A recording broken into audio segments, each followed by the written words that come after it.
To all of the older fans out there, you kinda started this whole thing. Facts. For years, we compete back then. Back in my day, real men played the game. Y'all cannot be mad that some fans are done with the 80s and 90s when y'all never even gave modern basketball a chance. Sure, thank you. Before we get into this video, I'ma just come out and say it for you. Michael Jordan the GOAT. I think he is the greatest of all time just because he had a 3-peat and a good win in the finals. He got 6 rings. Yeah. I think y'all won't get in of me saying my GOAT, and I was saying LeBron was the greatest all time to me.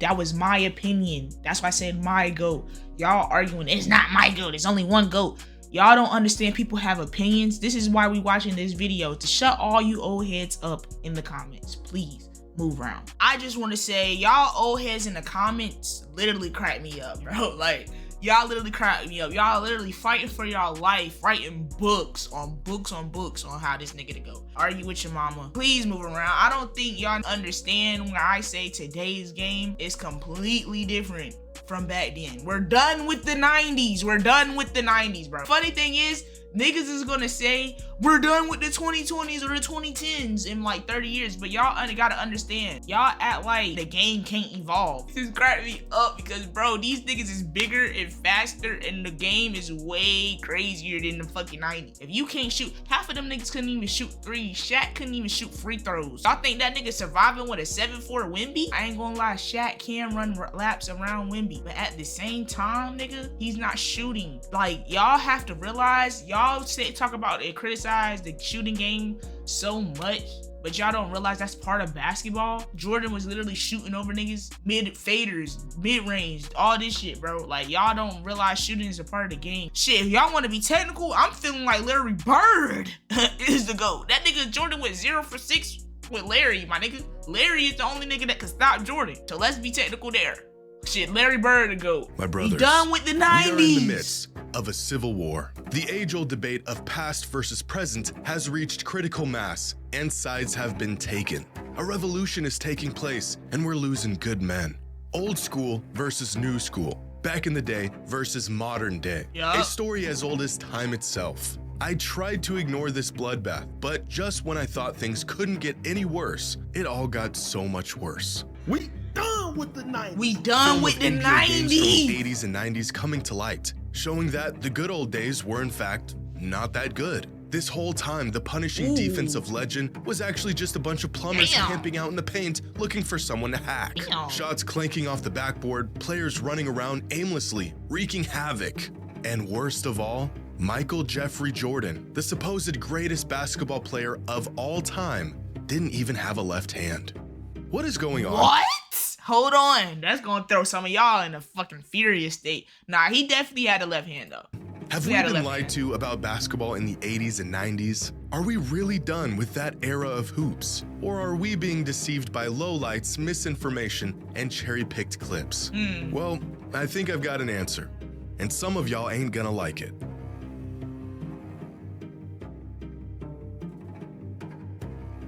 Shout out to bro, cause I seen like he did video research. Is sponsored for by SeatGeek. The NBA season is promo code.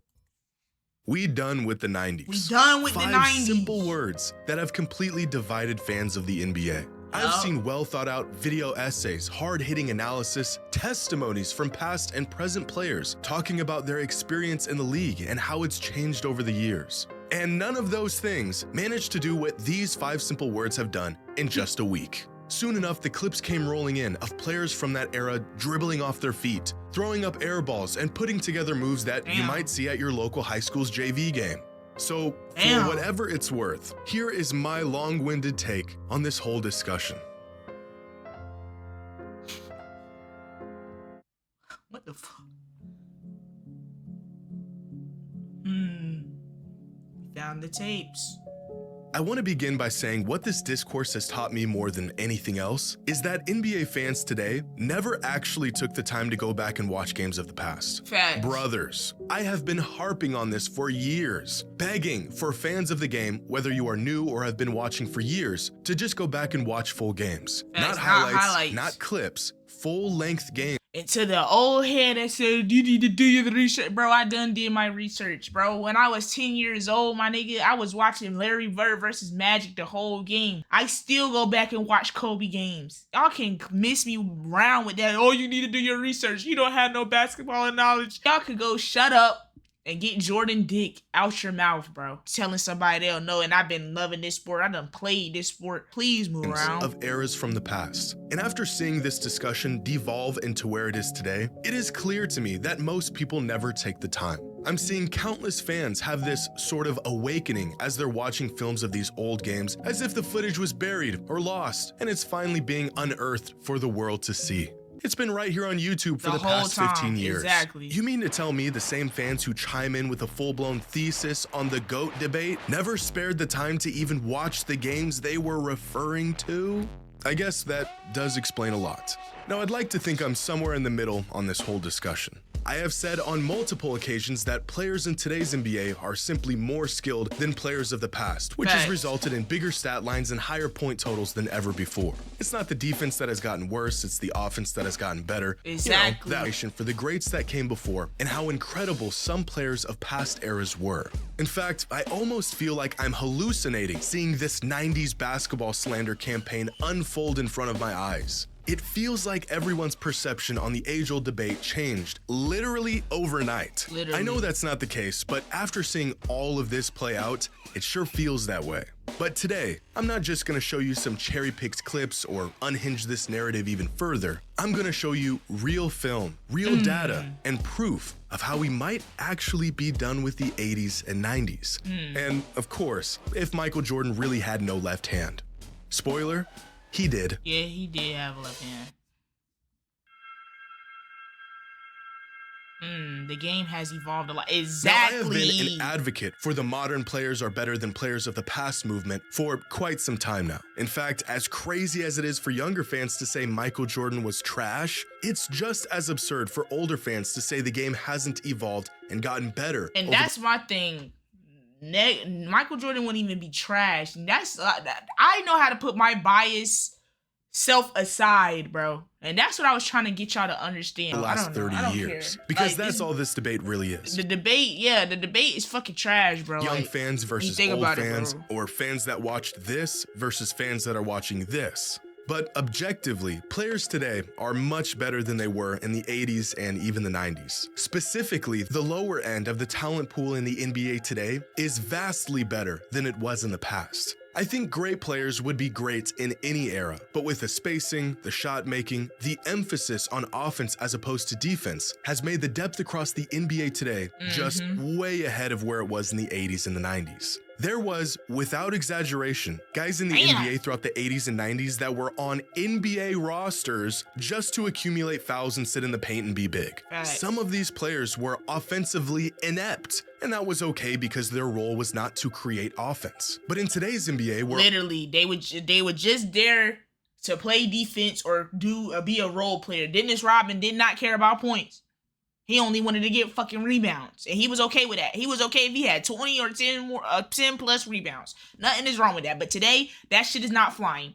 Niggas would get traded. Niggas would get blacklisted. Nigga, you would go to the G League. Like, literally, bro. Supreme, there is no room for these players. At all. You could and should go back and watch film of games, not highlights, from this era and see just how limited the skill sets of some of these players were. The shot making, for the most part, was limited to set jumpers, slashers coming downhill for layups, and big men trying to muscle their way to a bucket down low in the midst of what appears to be a wrestling match. Catch a player off guard with a double team, and they immediately pick up their dribble. Simple things like guards turning their back to the basket 20 feet out instead of creating space off the dribble. Even players looking down at the ball while trying to get out on a fast break was very common in this era. And these aren't lowlights or cherry-picked incidences. This is just what the game looked like 35 years ago. But even without film, nearly every metric suggests modern players are more capable of players in the past. Free throw percentage was worse, three-point percentage was worse, turnover percentage was higher. They used to shoot more free throws, but still ended up with far less points. Now, this is not to say that this era of hoops was trash. That's just disingenuous and flat out wrong. These were the best players in the world at the time. it was just simply not as good as what it is today. Exactly. But maybe there's another layer to this that needs to be factored in to really understand why these players were not as skilled as the players of today.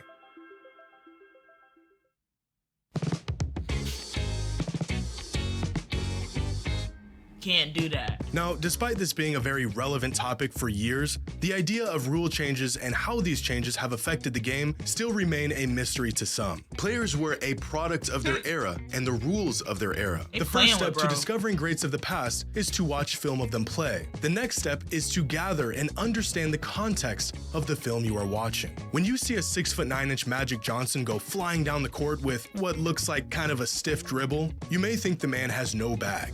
But my friends, he had a Magic bag. Johnson did have a bag. Exactly. But the rules in place at the time only allowed him to reach so far into it before he got called for every violation in the rule book.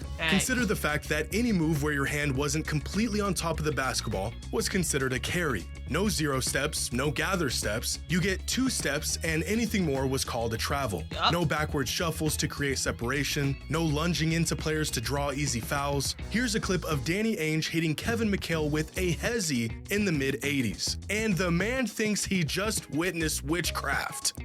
But when practice sessions were completed, some of the most competitive competition began. Double dribble. Here's some more clips of players getting called for travels and carries, doing moves that are very typical and allowed in 2024. 90% of the moves you see today, the very method most players generate their offense, would be called for some sort of violation 40 or 30 or even 20 years ago. And this isn't just some cop-out or excuse as to why these players of the past weren't doing this stuff. The rule changes are real, documented pieces of NBA history. You can literally look them up. The game got looser, players grew up and shaped their game around these looser rules, and now they have free reign to let their And that's another thing. Old players back then was not growing up and not... Old players back then wasn't training their whole life to be in the NBA. These kids are doing that now. They starting in AAU, bro. I don't even think niggas back then even cared that much about the NBA like that, bro. Basketball especially bag run training wild. for it their whole life. But that's kind of the point. Players of the past didn't grow up practicing Exactly. 25-footers. They didn't work on a dozen moves to create separation. They played in offensive systems that focused on the team, the collective, Fundamentals. schemes and sets that resembled something closer to college basketball, where ISO possessions were few and far in between. So they never developed an arsenal to counter these situations. The rules of the time limited Larry, I ain't gonna lie, that run was kind of crazy, my boy. and far in between. So they never developed an arsenal to counter these situations. The rules of the time limited their game, which resulted in them having a more limited skill set than players today. If Larry Bird grew up with a three-point line, he might have been the greatest long-range shooter ever, but he didn't. And as a result, he didn't shoot a lot of threes and he wasn't as efficient as the best shooters today. We can sit here and assume these players of the past... OG Anunoby is finna pass that nigga on the... OG Anunoby. Do y'all not know how crazy that is? That is funny. Might be as capable as players today if they were playing under the same rules and conditions, but they didn't. And I don't think we should assume that. The fact is they played in a different time and they became a product of that time. But that's not to say the game was trash back then, or that the superstars of these eras couldn't compete in today's league. Facts. This was a long time ago. Now, as time goes by, I think it's easy to forget just how long ago 1980 was. 44 years ago, if my math is correct, which is in fact a very long time ago. In 1985, Magic Johnson won an NBA title, Larry Bird won the league MVP, and Michael Jordan won Rookie of the Year. That was 39 years ago from today, which is the same exact amount of time that has passed from that 1985 season to the year the NBA was founded in 1946. Look at these clips. Do you think these players could compete with now it's 40 years for both likes of Bird, Magic, and Jordan? Let me answer that for you. No. But take the best players of the 80s and 90s, and could they compete in today's league? Absolutely. Give these guys some credit. Watching this today is the equivalent of watching this in the 80s. And yet this product is vastly closer to the basketball we see today than this product was to what fans were witnessing in the 80s. In fact, we can use different superstars as sort of a cross-generational measuring stick to see just how stiff the competition has been over the years. Larry and Magic played Michael, who played Kobe, who played LeBron, who has played the players of today. And nowhere down this timeline was there any real jump or fall off in production or level of competition from one era to the next. Each era had their stars. Those stars crossed paths with stars of other eras, and no one era was clear-cut ahead of the other. If the 80s were so bad, then why did players of the 90s have to wait for those guys to get old and retire to have a shot at winning? And if the 90s were so bad, then why did players of the 2000s not win until those guys retired? We don't need to assume that adjacent eras could compete with one another because we actually saw it. MJ struggled with some of the guys that came before him. Shaq struggled against Hakeem and Kobe struggled against MJ. LeBron struggled against guys like Duncan and Dirk. And players of today have struggled to get past some of the older players in the league who are a product of the previous era. Now, what we shouldn't do is jump 3 or 4 eras at a time, ignoring entire decades of evolution and saying the game back then was better or even as good as it is today. At a certain point, that's what I'm trying to get to y'all old heads in the comments fucking brains, bro. The game can evolve, and when the game evolves, nothing is wrong with that. Nothing is wrong with that. It's just different eras. Different eras and different times, bro. The knowledge and wisdom that comes from actually witnessing decades of NBA history, like some older fans have, becomes skewed and watered down by nostalgia and a generational bias. Superstars are superstars because their game transcends the era they played in. But they also played in an inferior league. These two ideas are not mutually exclusive. And although generational talents of the past would do just fine today, this same logic does not apply to the vast majority of the league throughout the 80s and 90s.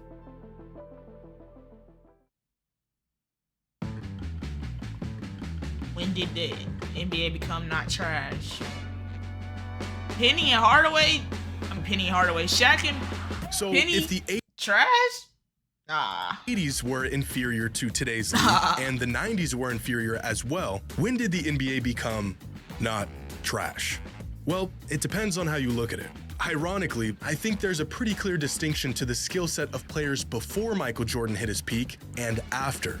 For example, the early 90s and late 90s, although being in the same decade, were massively different in play style and skill set. Think for a second about the fact that Magic Johnson was still in his prime in the early 90s, and Allen Iverson was entering his prime in the late 90s. In less than 10 years, basketball became a massively different game. By the late 90s, the players who grew up watching Jordan fly through the air and slice up defenses were in the league and were reshaping the role that perimeter players played. Guys like Kobe Bryant, Allen Iverson, Ray Allen, Stephon Marbury, Grant Hill, Tracy McGrady, Vince Carter. All these guys came into the league around the same time and were products of what they saw MJ do throughout his career. Players with a skill set that more closely resembles what we see today than it did to the skill sets of players of the 80s and even early 90s. This is where I think most fans might make the distinction of when the league really took a leap, not in competitiveness, but rather play style. You can go back and watch these guys play, and it's not too different than watching an NBA game today. Or you can point to the shift in play style that happened in the late 2010s, after Steph Curry redefined what makes a great championship caliber player, and the league adjusted to this new three-point. And y'all say that this nigga in the comments was discouraging everything that Curry was fucking stood for, bro. This nigga literally changed the three-pointer of today. He started a three-point move of today's game. People literally call him trash. They literally talk bad about Curry because they literally say Curry ruined the game because of the three-point movement he literally basically birthed, bro. The perimeter-focused style of basketball. Similar to Jordan, the kids who watched what Steph was doing in the mid-2010s emulated that style of play, tailored their games to it, and are now in the league doing things that only Steph could do a decade ago. So if we're done with the 80s and 90s, where can we look back and no longer apply this era tax on these players? I think most fans would agree that the turn of the century is where the modern era of hyper-skilled players began. You can say objectively that this era was not trash, and most players of this generation would do just fine in today's league. But if that is the case, then modern NBA fans are holding a ticking time bomb. and they might not even know it. That's exactly what I'm saying. Y'all saying that these niggas would not compete. They gotta go against a 7'4" point demigod, bro. Like, what the fuck? Like, I don't know, bro. I be feel like y'all really have the bias shit in y'all head, bro. Literally the bias shit in y'all head. We done with the 10s and 20s. When we are older and a new generation of NBA fans claim our favorite players, the guys we grew up watching, are not as good as the players of the future, what will you have to say? Right now, there is no one in the world who can I'ma let them have it. shoot like Steph Curry. But inevitably, there will be. Yep. And eventually, there will be many players who can shoot like him. His records will fall, his percentages won't look as good through the lens of 2040, and although his legacy will be cemented, his actual game will be put into question. And based on the arguments I'm hearing today on why past players were trash, we will have nothing to say that will change their minds. We know that Curry was the first to do what he's doing. Yep. He is a pioneer of the modern NBA. We have context to back up our claims. Yep. But if we aren't willing to hear older fans out today, what makes us think younger fans will hear us out in the future? Facts. Mark my words. They not gonna hear us out, bro. There will be a day when young fans will go back, watch film of LeBron, and say he couldn't compete with players of the future. Nah. In fact, it's already happening. Yup. Fans saying he has no bag. Younger players putting up bigger numbers than he ever did. Skill sets a bit deeper with games that look more polished. It's all fun and games now to crack jokes about past eras. But our day will come too. Yup. And it ain't gonna be pretty. It's not. But Giannis could only run and dunk. Your era was trash. Y'all had a dude who could But Giannis only can run and dunk. Y'all era was trash. Now they is gonna get on our ass though. get 2 feet off the ground running the whole league. You can scramble to pull up clips and show the numbers, but their minds will already be made up. This is why I think it is so important to have genuine, thought-out discourse about the game if you're truly a fan of it. Yep. But to all of the older fans out there, you kind of started this whole thing. Facts. For years, we Y'all called our era soft and all this league is shit, soft. bro. Players today couldn't compete back then. Back in Yup. my day, real men played the game. Y'all cannot be mad that some fans are done with the 80s and 90s when Yes. y'all never even gave modern basketball a chance. Sure, Thank a you. lot of fans never took the time to go back and watch the greats of the past. But let's be honest for a second. Older fans don't watch games today. They catch a stray Exactly. clip on Facebook of LeBron flopping, and like an echo chamber of disgruntled old men, they just start firing away in the comments, agreeing with one another. Y'all asked for this. Yup. I've been watching the NBA since the mid-2000s. Kobe, D-Wade, McGrady, Iverson, Shaq, Nash, those were my guys. Yup. But I can acknowledge those greats and say they were incredible while also acknowledging that that version of the NBA as a It's whole gone. was not as refined or as good as it is today. Yup. Now, will I be able to make that distinction in 20 years when some snot-nosed brat tells me my glorious king was trash? Right. I'm not so sure. Yeah. I don't know, man. Hey, y'all, before we get into this one, they talk a shit about Steve Nash, and I love Steve Nash.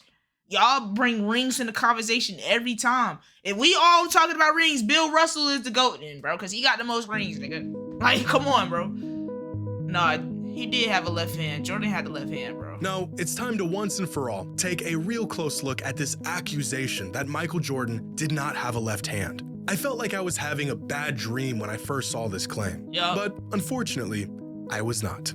I feel like no one actually believes this. This is just some high-level trolling. But Yeah. in an effort to stop this nonsense from spreading any further, I have no choice but to take these accusations seriously. So I selected 8 random games ranging from Michael Jordan's rookie season all the way up to the mid-90s, and play by play gathered all of his possessions throughout these games, charted when he went to his right, when he went to his left, and what those possessions resulted in. Right. And here is what I found. Jordan made a move with his left hand or his right hand 227 times. Of those 227 moves, 121 of them were with his right hand and 106 of them were with his left hand. Of the 121 right-handed moves, he passed up or got fouled on 54 of them, so I didn't bother charting those. 65 of these moves resulted in a shot, in which he made 63% of them and only turned the ball over 2 times. Now, moves that he made with his left hand resulted in a pass or him getting fouled 45 times, while 55 of these left-handed moves ended up in a shot, in which he made 51%, and 6 moves resulted in a turnover. So based on this data, Jordan was definitely more comfortable going right, especially near the rim and even on mid-range jumpers. He struggled a bit in comparison to his right. But my thing is, nothing is wrong with that. That's his dominant hand, you feel me? Whenever he pulled up off of a left-handed dribble. But people act like you can't have strengths and weaknesses, you feel me? Overall, Jordan went to his left 47% of the time, and although it was his weaker hand, he was still above league average even while going to his left. That's crazy. But 8 games and 350 minutes of basketball is a relatively small sample size. So I looked into it further and found this.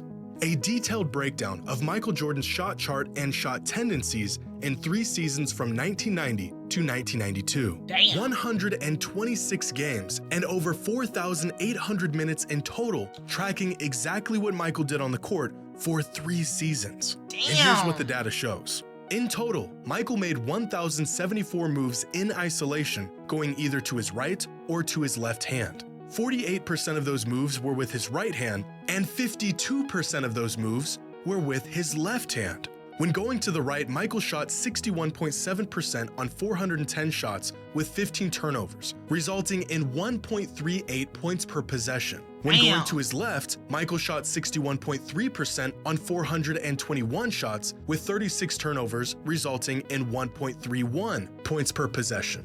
So even with a much larger sample size, Michael not only had a left hand, he went to it just as often as he went to his right, and was nearly as proficient with his left as he was with his right. Now, for some context, throughout this 3-year span, Michael made on average 4.4 left-handed isolation moves, or in this case, isolation possessions, that resulted in 1.31 points per possession. Now, here are some prolific scorers from this season and their overall tendencies and efficiency in isolation. Keep in mind, this data includes both right-handed and left-handed moves from these players.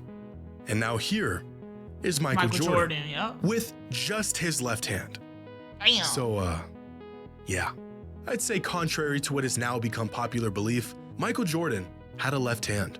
And I cannot believe we had to I don't know why people... I don't know. dig into the data to come to this conclusion. I don't know.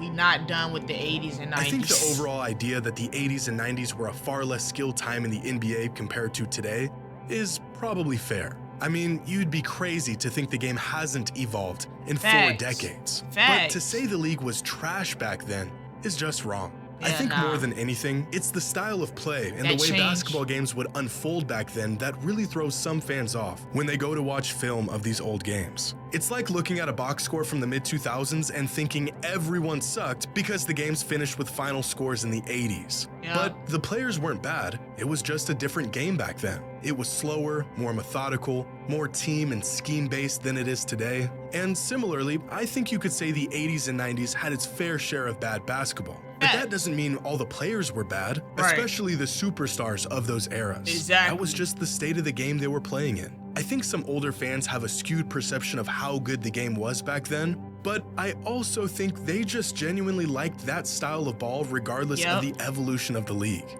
In 20 years, there could be a dozen players around the league that shoot like Steph Curry, but I doubt we will hold the same appreciation and affinity for those players as we did to the guy who pioneered this style of play and did it during the good old days. In the 90s, no one looked back at how the league was in the 60s claiming it was better. And so realistically, we shouldn't be looking back at the 80s and 90s claiming the league was superior than it is today, or even just as good for that matter.